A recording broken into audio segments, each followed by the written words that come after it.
What's up guys? For today's video, I will show you how to create TikTok loading animation. So without further ado, let's write some code.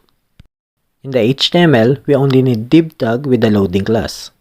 Let's create the app.css file under the CSS folder, but don't forget to add the link tag with the CSS file location. In the CSS, I need to add relative position to the loading container because later the before and after element will be using absolute position. Let's proceed to the before and after selector. When using before and after selector, it is always required to add content property. By using the table cell in the display property, it will align the two circles side by side. Let's add the other necessary properties like width, height, 50% border radius to make it a circle, and of course, absolute position. Right now, we can see the output yet, so let's add background color for the before element. Let's do the same thing to the after element, but with additional animation delay property. Let's go back to the before and after element.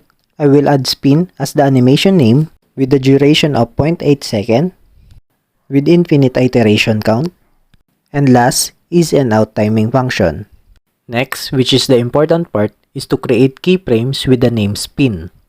At 0%, the left position should be set to 0. At 25%, we need to scale the circle a little bit. At 50%, I will adjust the left position to 40 pixels. At 75%, I will scale down the circle. And at last, set the left position back to 0. As you can see, we're able to recreate the TikTok loading animation using those CSS code.